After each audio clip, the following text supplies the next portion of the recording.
हृदय में भगवान को धारण किए थे, तो यही गले में आके इकट्ठा हो गया। जैसे आप लोग का कफ रुक जाता है ना, खांसते रहते हो, वैसे रुक गया।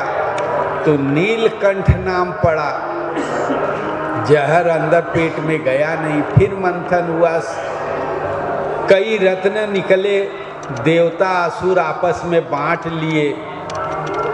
भगवान विष्णु लक्ष्मी ले लिए, कस्तूर मणि ले लिए, कोई घोड़ा लिया, इंद्र हाथी ले लिया, असुरों ने उच्चर सवा घोड़ा ले लिया, कोई रंभा ले लिया, कोई दारू का निकला वो ले लिया, बारूनी ले लिया, कोई वेश्याओं को बांट लिया, सब लिए। सब झगड़ा निकला। जब अमृत निकला तो शास्त्र में है कि अमृत पाने के लिए लड़ गए असुर और देवता। तो असुर तो पहले से बलवान थे। छीना झपटी करते करते 4 जगह अमृत छलका था। एक जगह नासिक में पंचवटी में, हरिद्वार में, प्रयागराज में और उज्जैन में छलका था। बाद में भगवान ने मोहिनी रूप करके सब देवताओं को पिला दिया, असुरों को दारू पिला दिया।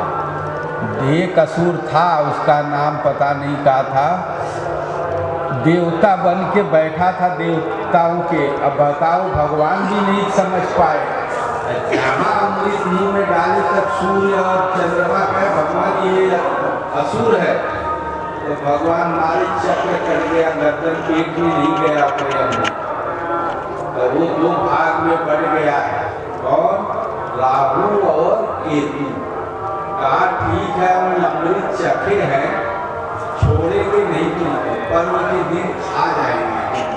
वही ग्रहण में ग्रस लेता है चंद्रमा सूर्य। तो इस तरह की बदंती हमारे शास्त्रों में है। वही छलका हुआ अमृत लेने के लिए हम लोग आए हैं। लेकिन थोड़ा सा विचार करो कि छलका लाखों साल पहले अमृत कहाँ, गंगा में का, गोदावरी में, और बह के समुद्र में नहीं चले गए। अभी तैर रहा है तो हम आप पीने आए हैं, नहा लेंगे तो अमर हो जाएंगे। 1 महीना नहाएंगे, कल्पवास पूरा होगा तो भवसागर से पार हो जाएंगे। ये भला संभव है? बांध दिए, पानी तो वहीं रुक गया। बहता पानी में 1 गिलास दूध डाल दो तो क्या 1 साल बाद वो दूध आप पी सकते हो, पा सकते हो? नहीं पाओगे। फिर भी शास्त्र में लिखा है, उसी लालच आ जाते हैं हम आप लोग। तो इन सब बातों पे ध्यान देना चाहिए कि ये शास्त्र लिखते हैं संत महात्मा भगवान से प्रेरित होके। आखिर क्यों ऐसी कहानी लिख दिए जो प्रत्यक्ष रूप से घटित नहीं हो सकता। और छलका हुआ अमृत के लिए इतनी भीड़ जुटती है, लोग मर भी जाते हैं दब के। तो ये सब बात साधना का है। अमृत को समझना पड़ेगा। सारा संसार जो आँखों से दिखाई देता है सब मृत है। आज है कल बदल जाएगा। हजारों साल के किला देखो खड़हर बन गए, कोई उनको खड़हर नहीं बनाया, आपो आप बन गए। आप पैदा हुए थे तब कैसे थे, आपो आप बदल गया। आपका सूरत शरीर एक दिन ख़त्म हो जाएगा। सब मृत है, मृतवान है। इससे परे एक है परमात्मा, वो अमृत है। सब काल के वशीभूत हैं, वो काल से परे है, इसलिए अकाल पुरुष कहा गया है। वही अमृत है। जब तक मनुष्य उसको प्राप्त नहीं करेगा तब तक कभी अमृत नहीं पा सकता। और इसकी उत्पत्ति कैसे है तो गीता आप लोग पढ़े हो, यथार्थ गीता के देखो बोर्ड लगे हैं, उसमें लिखा है ना, यज्ञ सृष्टामृत भुजो यान्ति ब्रह्म सनातनम। यज्ञ जिसकी सृष्टि करता है वो है अमृत। उसका जो पान कर ले प्राप्त कर ले वो कहते हैं कि सनातन परब्रह्म परमात्मा को प्राप्त कर लेता है। तो अमृत की उत्पत्ति कैसे होती है? यज्ञ से। आगे गीता में कहते हैं कि यज्ञ शिष्टा सिनो संतो मुच्यते सर्व किल विषय। यज्ञ जो सृष्टि करता है, उस असन का पान करने वाला मनुष्य सारे पापों से छूट जाता है। अर्थात आपको अमृत तब मिलेगी जब पापों से मुक्त हो जाओगे, यज्ञ का आचरण करोगे। यज्ञ का स्वरूप गीता में है कि गुरु महाराज का ध्यान करना, ये ब्रह्म यज्ञ है। नाम का जप करना, ये जप यज्ञ है। जो संत सद्गुरु का आप तन से, मन से, धन से सेवा करते हो, जैसे आए हो सेवा कर रहे हो, ये द्रव्य यज्ञ है। संयम जो करते हो, हमारा शरीर इंद्रियां भजन करते वक्त कष्ट पाता है, उसके अनुकूल नहीं ढल पाता, उसका जो अभ्यास करके उसको ढालने में लगे हो, उसको तप कहते हैं।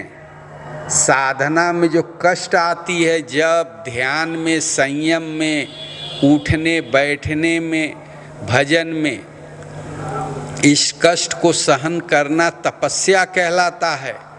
ये सब आचरण को यज्ञ कहते हैं। करते करते इसका रिजल्ट क्या मिलेगा? अमृत। कब मिलेगा? जब सारे पापों से मुक्त हो जाओगे। और अमृत प्राप्त कर लिए तो जिस सनातन धर्म का नारा लगा रहे हो, वो सनातन धर्म है परमात्मा, वो तुम्हें प्राप्त होगा।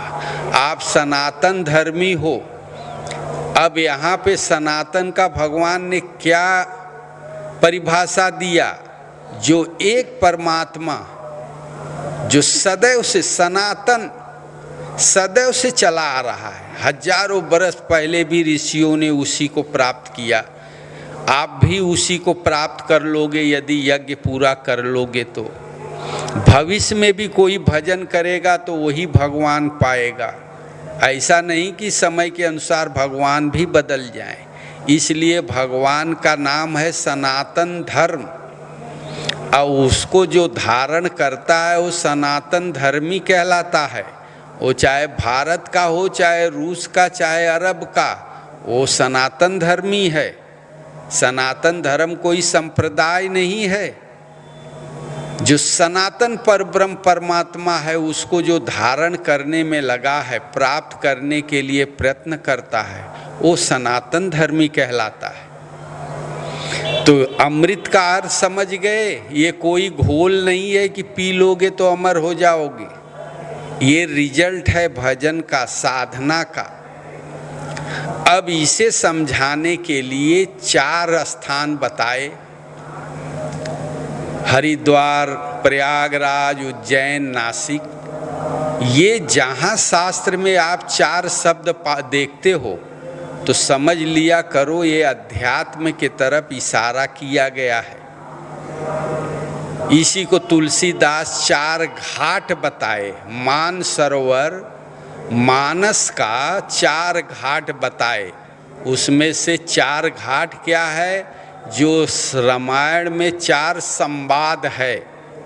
तुलसीदास जी जो भक्तों से अपने कह रहे हैं, जगह जगह उनका नाम आया ना, करऊं विचार सुजन मन माही। सुजन भक्त लोग इस बात पे विचार करो। कौन कह रहा है? तुलसीदास जी कह रहे हैं। तो संत महात्माओं से, शास्त्रों से जो आप उपदेश सुनते हो, भगवान की महिमा, साधना का महत्व, संयम का महत्व, ये जब सुनते हो, सुन के जब घर से ही या आश्रम में आके संयम के साथ जब भजन भक्ति जो संत बताए हैं करते हो, तो यदा कदा तुम्हारे भीतर भी वो अमृत छलकता है। मृत्यु से परे जो परमात्मा है उसकी थोड़ी बहुत अनुभूति, आभास मिलती है। घर में रहो चाहे आश्रम में, संत सद्गुरु के सत्संग उपदेश को जब बैठ के सुबह शाम थोड़ा भजन करोगे तो कभी कभी खूब जपते जपते मन जब एकदम मन जप में लग जाएगा तो मन संसार छोड़ के भगवान का थोड़ा स्पर्श कर लेता है तो भगवान की शांति, भगवान में जो ईश्वर है, भगवान में जो सुख है वो आपको थोड़ा सा मिल गया।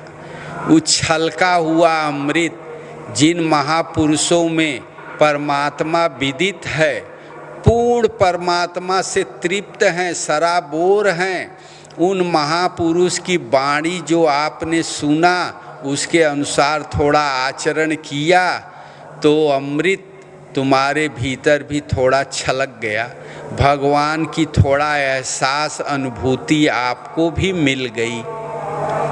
इसी को कहते हैं प्रयागराज।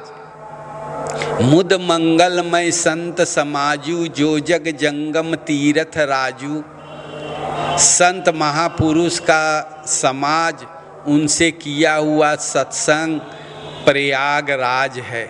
तुलसीदास जी पहले कह दिए भाई हम इस प्रयाग की बात कर रहे हैं। सुमति भूमिथल हृदय अगाधु, वेद पुराण उदति घन साधु।